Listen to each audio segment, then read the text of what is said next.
Dicen que en ese rancho nadie muere por accidente, porque antes de cada muerte, alguien siempre lo ve aparecer. Un hombre montando un caballo negro, inmóvil, observando desde la oscuridad.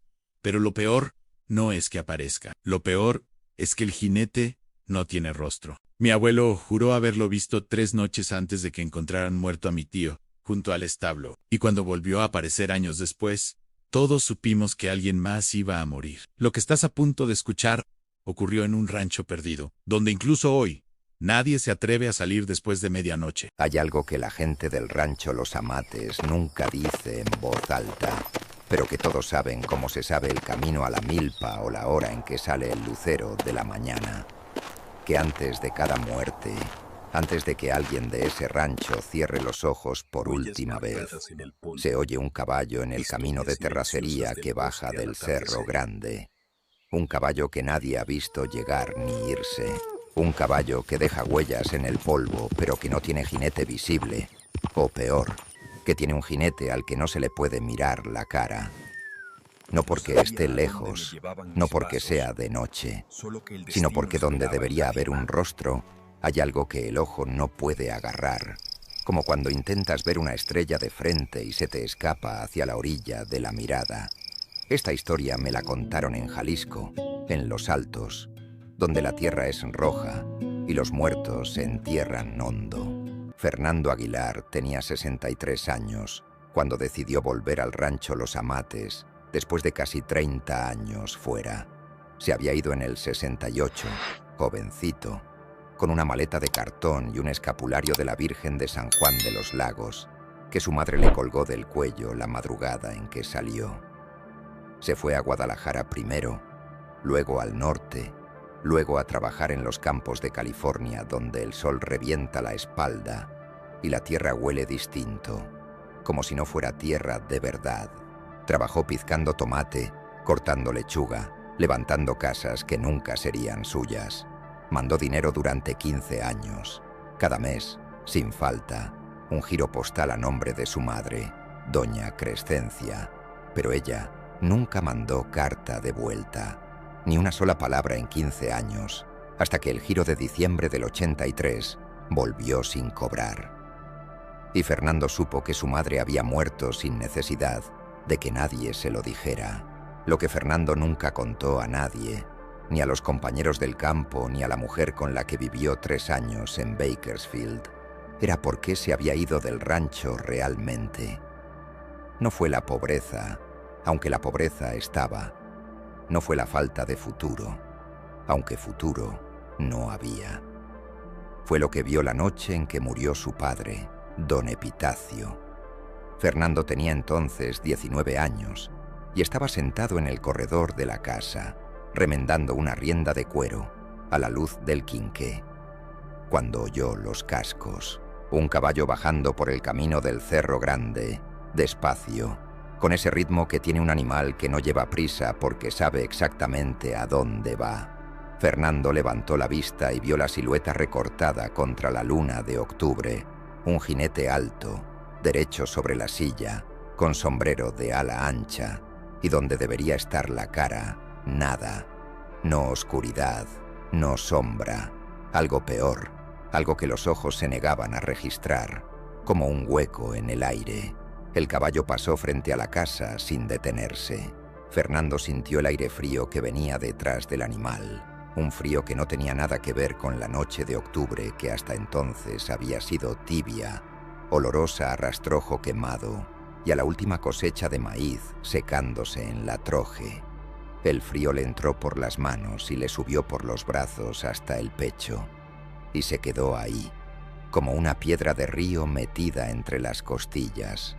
A la mañana siguiente, su padre amaneció muerto en el catre, la cara tranquila, los ojos cerrados, las manos cruzadas sobre el pecho como si alguien se las hubiera acomodado.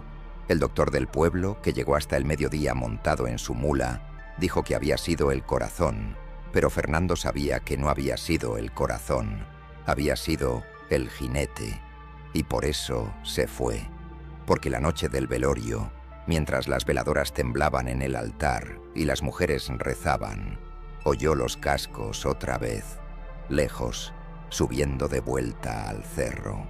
como si el jinete se llevara algo consigo. Ahora era 1995 y Fernando estaba de vuelta. Había cruzado la frontera para abajo con los bolsillos llenos por primera vez en su vida. Dinero ahorrado dólar a dólar durante 3 décadas.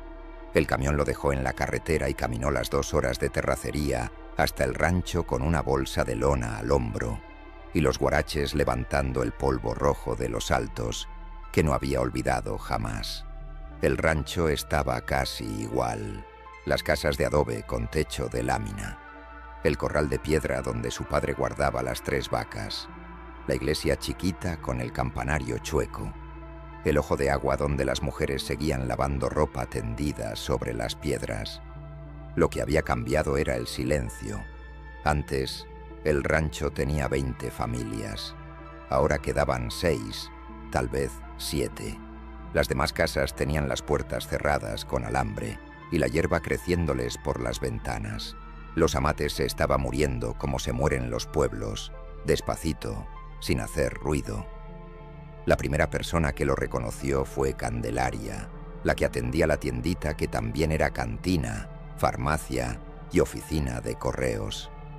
Era una mujer de su edad, entera todavía, con trenzas largas ya pintadas de blanco y las manos anchas de quien ha amasado tortillas toda una vida.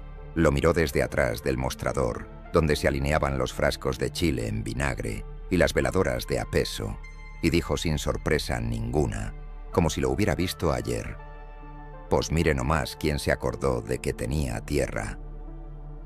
Fernando se quitó el sombrero y pidió un refresco. Candelaria se lo puso en el mostrador sin dejar de mirarlo con esos ojos que medían y pesaban. «¿Vienes de visita o vienes a quedarte?» Fernando le dio un trago largo al refresco que sabía a azúcar y a vidrio tibio. «Vengo a arreglar la casa de mi jefe». «Ah», dijo Candelaria, y algo en esa sílaba sonó como advertencia. La casa de don Epitacio estaba al final del camino que salía del rancho hacia el Cerro Grande. Era la última antes de que el mundo se volviera puro monte, puro encino chaparro y huizache y piedra suelta. Fernando la encontró de pie todavía, lo cual era milagro para 30 años de abandono. El adobe se había descascarado en algunas partes, mostrando el entramado de varas por debajo, como huesos asomándose por la piel. El techo de lámina estaba oxidado, pero entero. La puerta de mezquite seguía en sus goznes, hinchada por las lluvias de tantos años. Empujó con el hombro y la puerta cedió con un quejido largo, y le llegó el olor. No era olor a encierro, ni a polvo, ni a humedad. Era olor a copal, tenue, viejo, casi desaparecido, pero ahí estaba, como si alguien hubiera quemado copal dentro de esa casa no hace mucho. Y Fernando sintió que la piedra fría que había cargado entre las costillas desde aquella noche de octubre del 68 se movía por primera vez en 30 años. Adentro, la casa estaba limpia. No limpia como abandono que el polvo respeta, sino limpia como mano que barre. El piso de tierra apisonada no tenía más que una capa delgada de polvo, como de días, no de décadas. El catre donde murió su padre seguía en la esquina, con el petate enrollado. La mesa de madera con sus 2 sillas. El fogón de leña en la pared del fondo, con el comal de barro todavía puesto. Y en el nicho de la pared donde su madre tenía a la Virgen de San Juan, la imagen seguía ahí, con una veladora apagada al frente que todavía tenía cera. Fernando tocó la cera con la punta del dedo. Estaba dura, pero no vieja. Se arrodilló junto al nicho y se persignó por costumbre, no por fe, porque la fe se le había gastado en algún punto entre California y el olvido. «¿Quién está cuidando esta casa?», dijo en voz alta sin esperar respuesta. El silencio del cuarto le devolvió su propia voz, como si las paredes la masticaran. Esa primera noche durmió en el catre de su padre, después de sacudir el petate y tender una cobija que había traído en la bolsa de lona. El cansancio del viaje le pesaba en los huesos como plomo derretido. pero el sueño no venía. Se quedó acostado mirando la oscuridad del techo, oyendo los grillos afuera y el viento que pasaba entre los encinos del cerro con un sonido de respiración larga, como si el monte estuviera durmiendo. Pensó en su madre, doña Crescencia, que había vivido sola en esta casa después de que él se fue. 20 años sola hasta que murió. Nadie le avisó cuándo ni cómo. Nadie supo decirle dónde estaba enterrada, porque la carta que él mandó preguntando volvió sin abrir. El pueblo no le contestó. Y ahora que estaba aquí, tendido en el mismo catre donde su padre exhaló el último aire, sentía que el pueblo seguía sin contestarle, que el silencio de afuera y el de adentro eran el mismo silencio, y que ese silencio tenía dientes. Al tercer día de estar en el rancho, Fernando fue a buscar a don Nicanor, el viejo que vivía en la casa junto a la iglesia y que era la memoria de los amates. Don Nicanor tenía más de 80 años y estaba sentado donde siempre había estado sentado desde que Fernando tenía memoria, en un equipal de cuero afuera de su puerta, con un sombrero de palma que parecía ser el mismo de hacía 30 años, y un bastón de palo de Brasil cruzado sobre las rodillas. Los ojos del viejo ya estaban nublados por las cataratas, pero cuando Fernando se paró frente a él, la boca desdentada se abrió en algo que no era sonrisa. «Hijo de Epitacio», dijo don Nicanor, y no era pregunta. «Usted huele igual que su padre, a tierra del Cerro Grande y a miedo guardado». Fernando se sentó en la piedra junto al equipal y no dijo nada. Sabía que con los viejos de pueblo había que esperar, que las palabras llegaban cuando querían, no cuando uno las buscaba. Don Nicanor se tomó su tiempo. Sacó un cigarro de hoja que traía detrás de la oreja. Lo encendió con un cerillo de madera que raspó contra la suela del guarache y fumó mirando hacia el Cerro Grande que se levantaba al poniente del rancho como un animal echado. El humo del cigarro olía a tabaco y a algo más, algo amargo, como epazote quemado. «Tu mamá me dejó dicho que si volvías, te diera algo», dijo por fin, sin mirarlo. «Pero primero dime una cosa, Fernando Aguilar, ¿tú sabes por qué te fuiste?» Fernando apretó las manos sobre las rodillas. «Me fui porque vi algo la noche que murió mi padre». Don Nicanor asintió como si eso fuera lo más natural del mundo. «¿Y sabes lo que viste?» «Un jinete», dijo Fernando, y la palabra le raspó la garganta al salir. «Un jinete sin cara que bajó del cerro». El viejo fumó otro rato largo. «Pues no era sin cara», dijo después. «Era sin rostro, que es distinto. La cara la tiene. Lo que no tiene es el rostro, porque el rostro se lo damos nosotros». Fernando no entendió, y don Nicanor no explicó. El viejo se levantó con trabajo del equipal, entró a su casa y salió con una bolsa de manta cerrada con un cordón de ixtle. Se la puso en las manos a Fernando sin ceremonia. «Esto me lo dejó tu madre antes de morir. Dijo que lo guardaras hasta que lo necesitaras y que tú ibas a saber cuándo». Pesaba poco la bolsa. Fernando la apretó entre los dedos y sintió algo duro adentro, del tamaño de un puño, envuelto en trapo. «Don Nicanor», dijo, «¿de qué murió mi mamá?» El viejo se sentó de nuevo, acomodó el bastón sobre las rodillas y miró hacia el Cerro Grande con esos ojos que ya casi no veían, pero que parecían ver más que los de cualquiera. «De lo mismo que tu padre», dijo, «de lo mismo que todos aquí. El jinete bajó por ella una noche de enero. Yo lo oí pasar. El caballo iba despacio, como siempre, y al día siguiente Crescencia no despertó». Fernando volvió a la casa con la bolsa de manta apretada contra el pecho. No la abrió. La puso en el nicho de la Virgen, junto a la veladora apagada, y se sentó en la silla a mirar el fogón vacío. Afuera, El sol de la tarde caía sobre la milpa abandonada que había sido de su padre, un terreno de media hectárea donde ahora crecían puros huizaches y hierba mala, pero donde todavía se podían ver los surcos viejos si uno sabía mirar.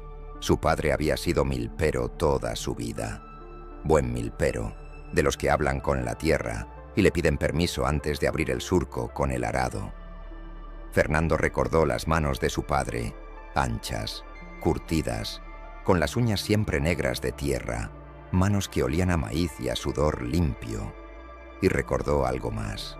La noche antes de morir, su padre le había dicho algo que Fernando guardó sin entender.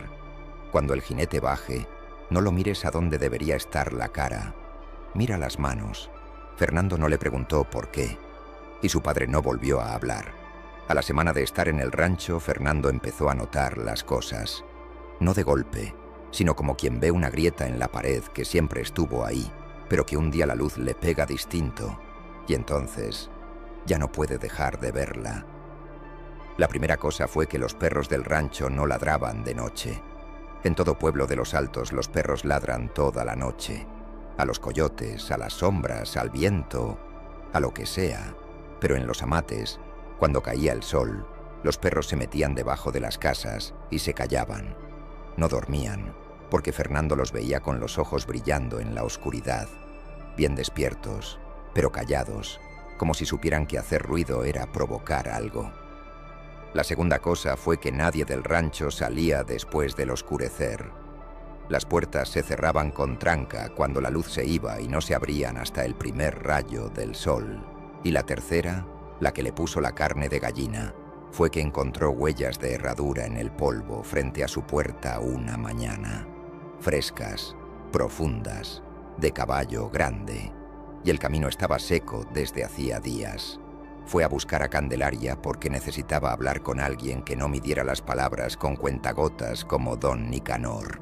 La encontró acomodando veladoras en un estante y le preguntó directo, sin rodeos, como había aprendido a hablar en el norte: ¿cada cuánto baja el jinete?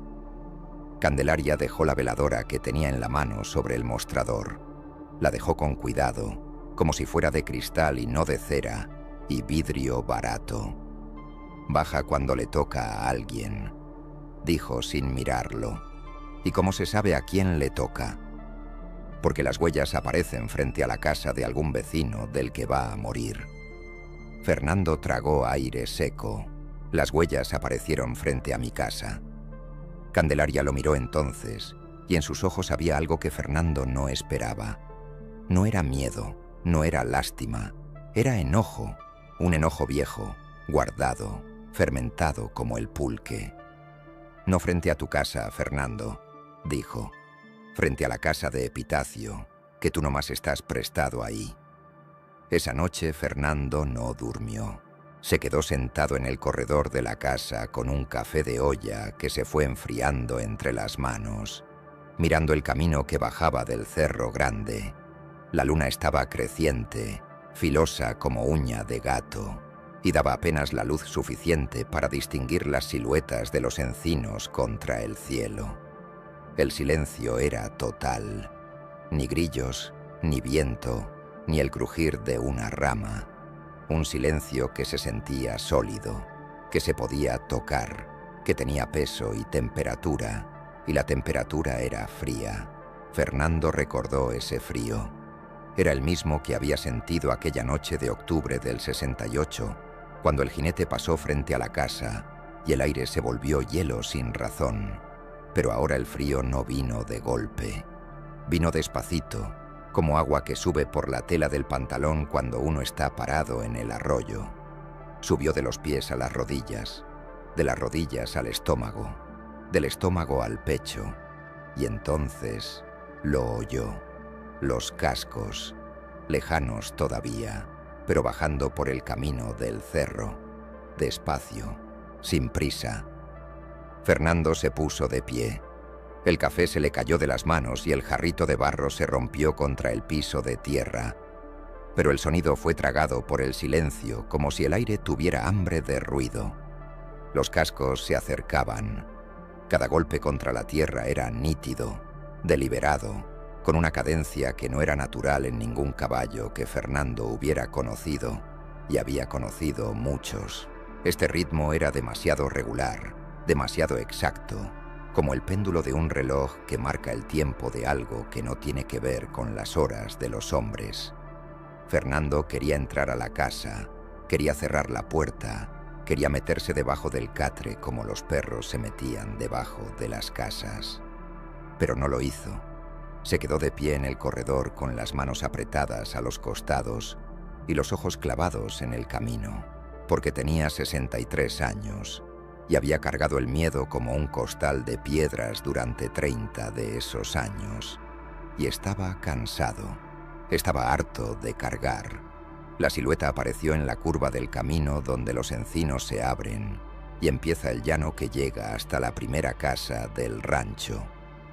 Primero el caballo, grande, negro, de un negro que no reflejaba la poca luz de la luna, sino que la absorbía, como si el animal estuviera hecho de la misma sustancia que la noche.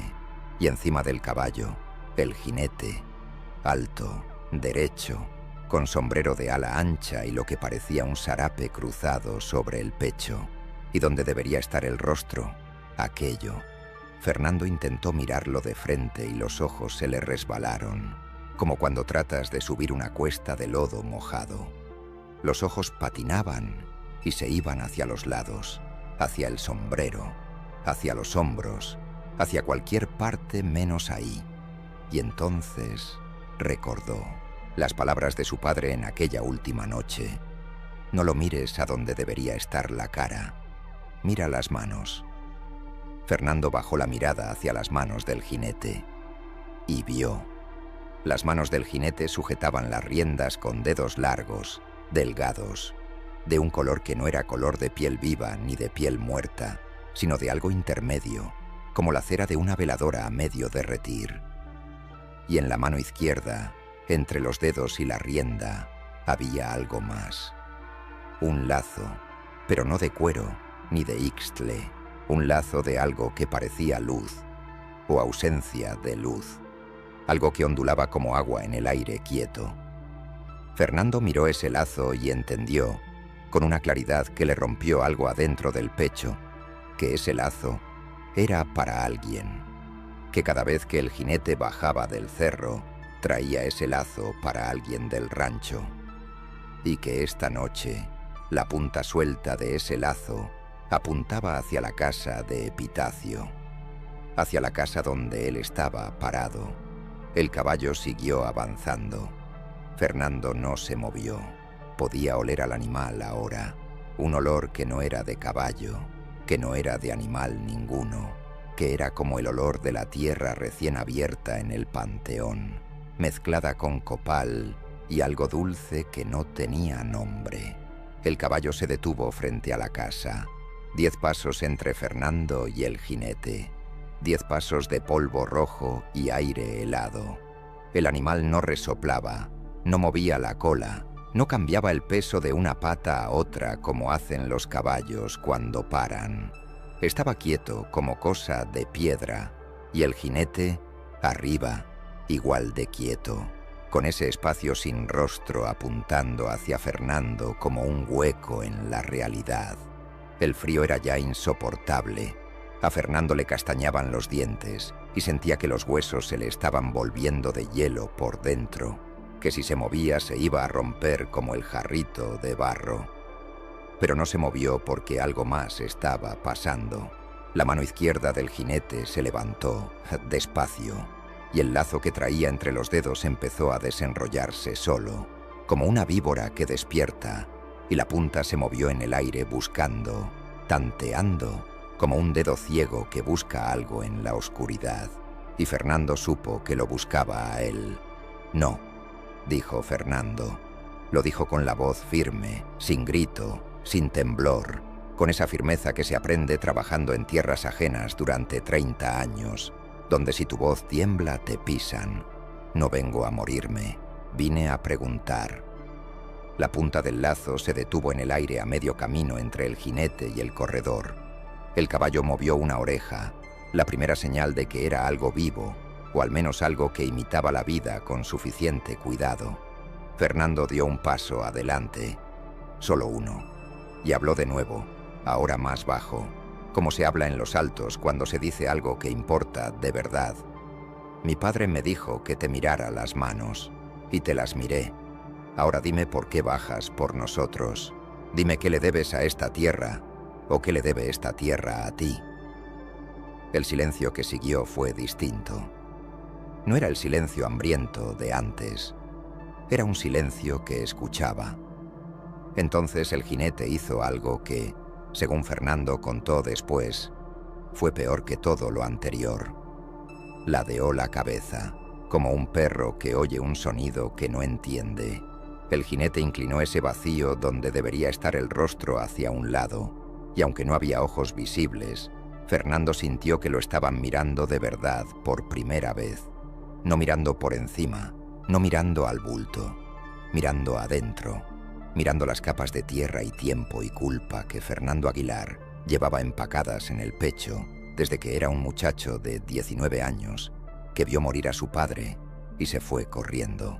Y en esa mirada sin ojos, Fernando vio algo también, algo que no era imagen sino conocimiento, algo que se le metió en la cabeza como se mete el agua en la tierra seca, de golpe, empapando todo. Vio a su abuelo, don Refugio Aguilar, parado en este mismo camino, una noche de 1932. Lo que Fernando vio, o entendió, o recordó sin haberlo vivido, fue esto. Su abuelo, don Refugio, había sido cristero. Peleó con los alzados en la Sierra de Jalisco durante 3 años. Y cuando la guerra terminó, volvió al rancho con una herida en la pierna que nunca sanó bien y un peso en la conciencia que sanó menos. Durante la guerra, don Refugio hizo algo en un pueblo que no era el suyo. Algo que tenía que ver con un hombre al que encontró en el camino una noche. Un hombre que iba montado en un caballo grande y que le ofreció ayuda cuando don Refugio estaba herido, perdido, muriéndose de sed en la sierra. El hombre lo llevó a un ojo de agua, le dio de beber, le curó la pierna con hierbas que olían a copal, y cuando don Refugio quiso agradecerle, el hombre dijo: «No me debes nada, pero tu tierra me va a deber, y yo cobro despacio». Don Refugio no entendió entonces. Entendió después, cuando empezó a ver al jinete bajar del cerro cada vez que alguien del rancho iba a morir. La revelación fue como un golpe de agua fría en la cara. Fernando entendió de pronto el mecanismo de aquella deuda. El hombre del camino, el que salvó a su abuelo, no era hombre. Era algo del cerro, algo que había estado ahí antes que la iglesia, antes que el pueblo, antes que el primer surco de milpa. Algo que pertenecía a la tierra como pertenecen las raíces de los ahuehuetes que nadie sabe qué tan hondo llegan. Y cuando salvó a don Refugio, no cobró con dinero ni con alma ni con nada que pudiera pagarse de una sola vez. Cobró con presencia. Se ganó el derecho de bajar por cada muerte del rancho, de ser el que acompañara el último aliento de cada habitante de los amates, de llevarse lo que la gente deja cuando se va. No la vida, algo más sutil. El último suspiro, el último recuerdo, la última imagen que cruza por los ojos antes de cerrarse. Se alimentaba de finales, y el rancho era su mesa puesta. Fernando sintió que las rodillas le flaqueaban, pero no se dejó caer. Miró al jinete, a esa ausencia de rostro que ahora le parecía menos vacía y más llena de algo que no tenía forma humana, pero que no era maligno tampoco, no exactamente. Era hambriento de una manera que no tenía que ver con la maldad, sino con la naturaleza, como el hambre de la tierra seca, como la sed del maguey cortado. Mi abuelo no tenía derecho a prometer por todos, dijo Fernando, y su voz sonó pequeña en el aire helado, pero no débil. Él prometió por él, no por el rancho entero. El jinete no se movió. El lazo seguía suspendido en el aire, inmóvil ahora, como esperando. Y Fernando recordó la bolsa de manta que su madre le había dejado, la que estaba en el nicho de la Virgen, la que pesaba como un puño. Entró a la casa sin darle la espalda al jinete, caminando hacia atrás como le había enseñado su padre, que se camina frente a un toro bravo, y tomó la bolsa del nicho. La abrió con dedos que apenas le respondían del frío. Adentro del trapo había una piedra. No era piedra de río ni piedra de cerro. Era una piedra tallada, del tamaño de un corazón de res, con una forma que Fernando reconoció sin saber cómo. Era una cara, un rostro tallado en piedra oscura, con los ojos cerrados y la boca abierta en algo que podía ser grito o podía ser canto. Era vieja, vieja de un modo que hacía que las paredes de adobe y la iglesia colonial y hasta el Cerro Grande parecieran cosas de ayer. Vieja como la tierra misma, como lo que había debajo de la tierra antes de que alguien le pusiera nombre. Fernando la sostuvo entre las manos y la piedra estaba tibia, no caliente, tibia como la piel de alguien que tiene fiebre baja, y le pulsaba, no como un corazón, como algo que respira muy despacio, una respiración por hora, una respiración por año, y entendió lo que su madre había querido que entendiera. Ese era el rostro que le faltaba al jinete. Doña Crescencia había sido más sabia de lo que Fernando jamás supo. Sola en el rancho durante 20 años, después de que su marido murió y su hijo se fue, había hecho lo que ningún Aguilar antes que ella tuvo el valor de hacer: buscar la raíz del pacto. Fue al Cerro Grande sola, de noche, con una veladora y su rosario y las tripas bien puestas que siempre tuvo, aunque nadie se las reconoció. Subió hasta el ojo de agua donde don Refugio había sido salvado aquella noche del 32, y buscó.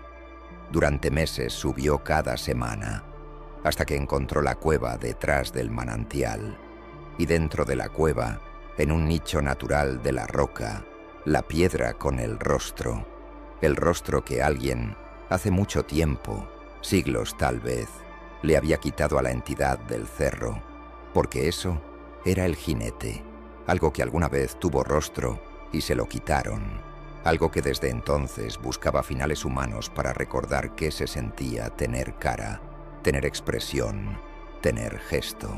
Fernando salió de la casa con la piedra entre las manos.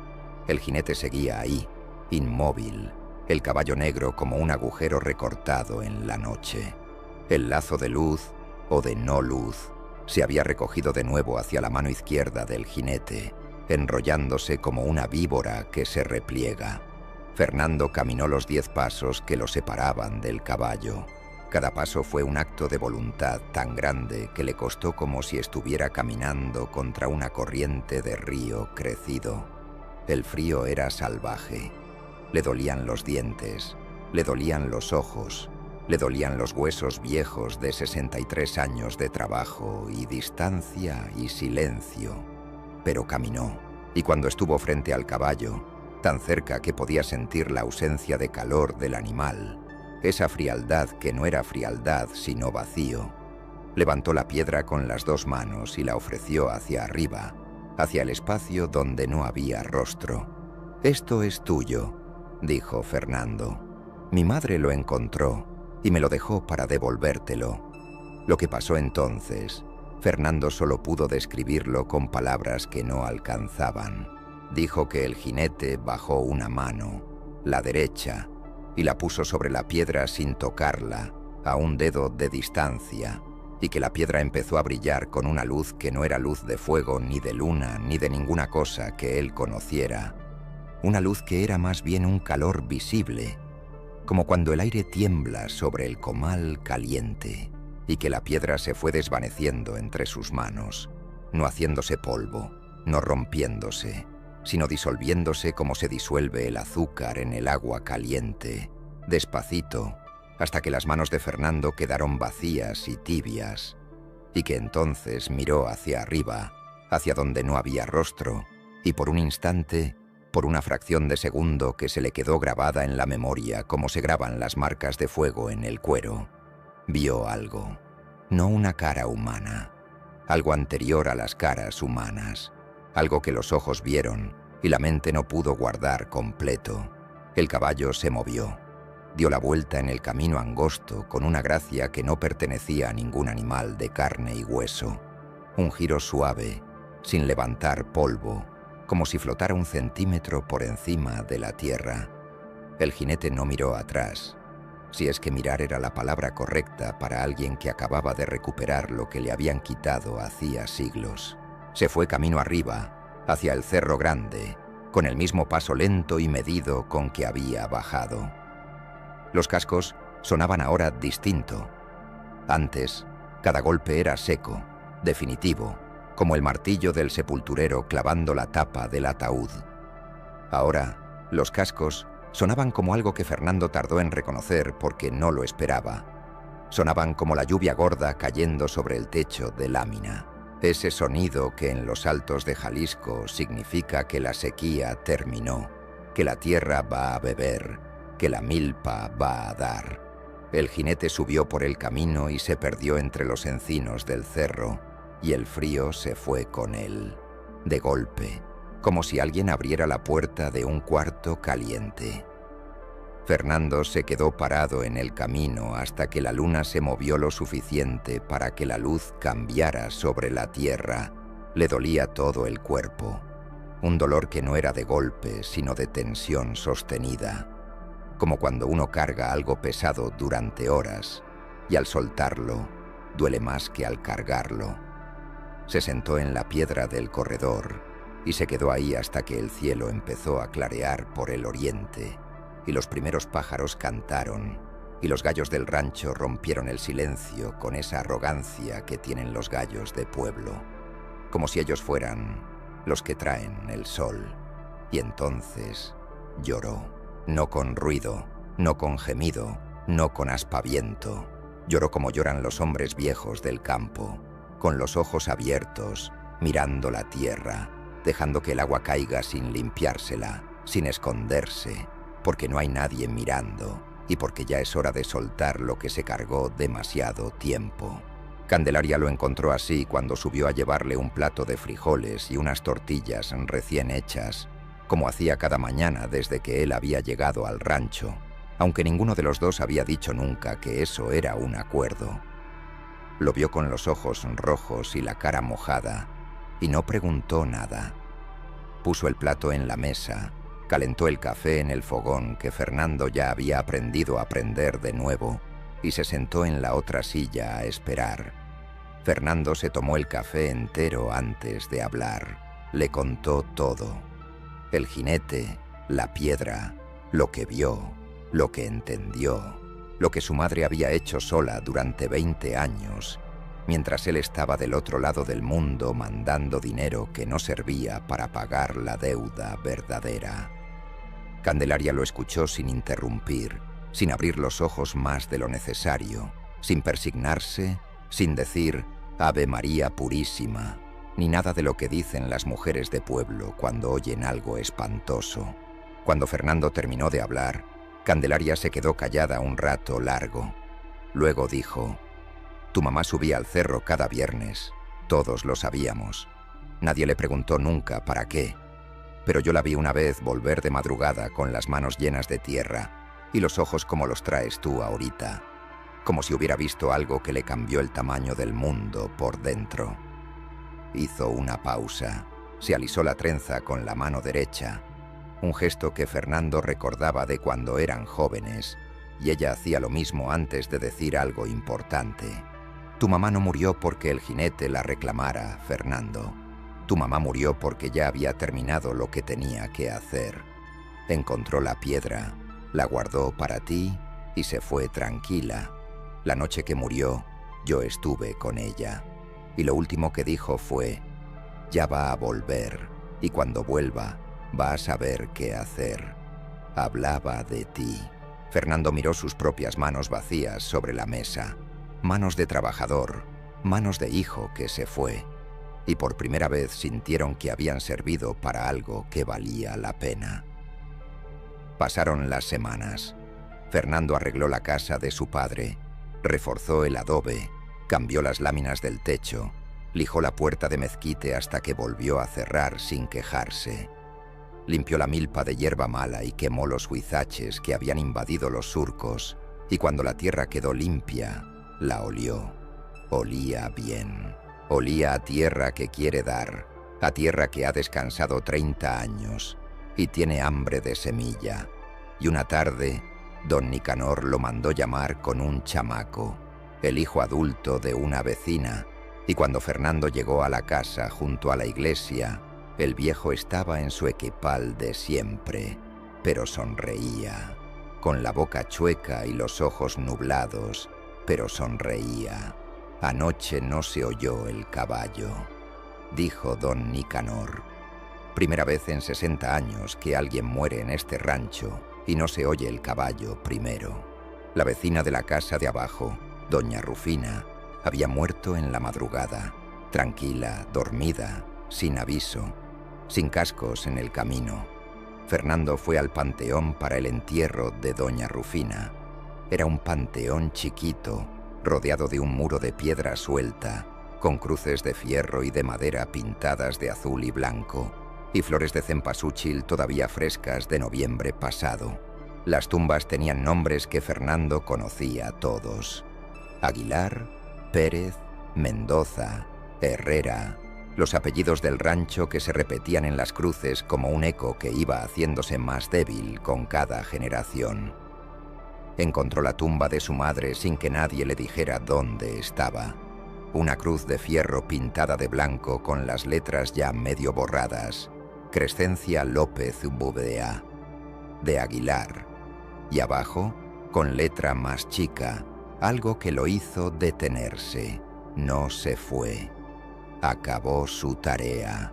Fernando se hincó junto a la cruz y puso la mano sobre la tierra. Estaba tibia. No del sol, que ya se había metido. Tibia de otra manera. Tibia como había estado la piedra. Y entonces supo que su madre estaba bien, que estaba donde debía estar y que estaba descansando y que el descanso era completo. Fernando se quedó en el rancho, no porque no pudiera irse, sino porque ya no tenía razón para estar en otro lado.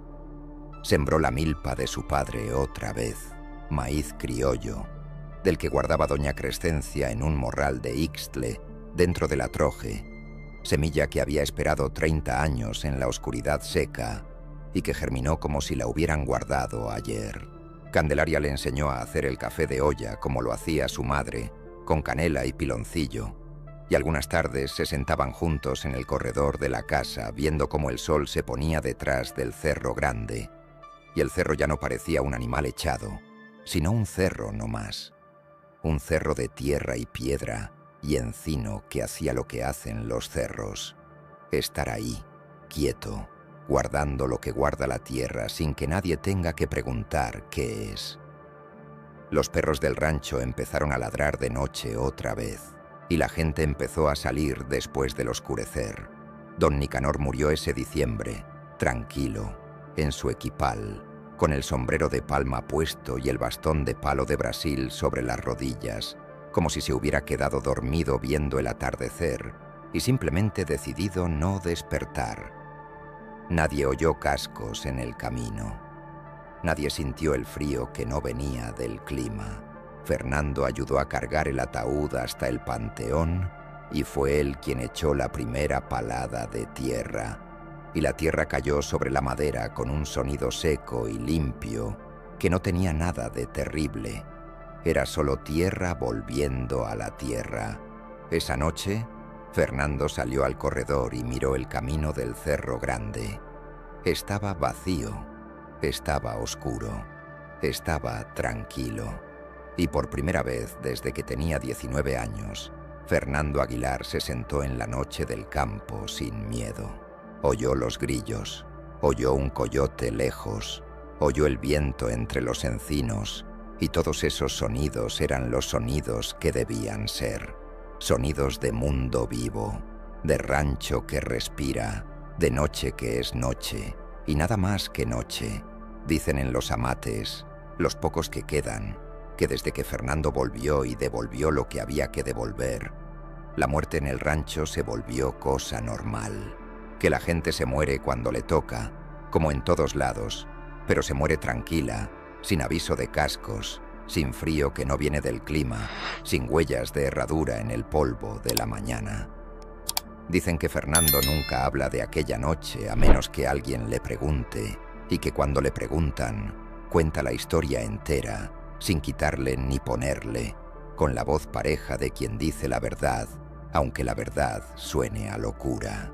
Y dicen que cada viernes, como hacía su madre, Fernando sube al Cerro Grande solo, sin veladora ni rosario, nomás con sus pies sobre la vereda y sus manos vacías, y se sienta junto al ojo de agua donde todo empezó, y se queda un rato ahí, en silencio, como quien visita a alguien, como quien paga una deuda que ya no duele, como quien cumple una costumbre que va a seguir cumpliéndose mucho después de que él también se haya ido.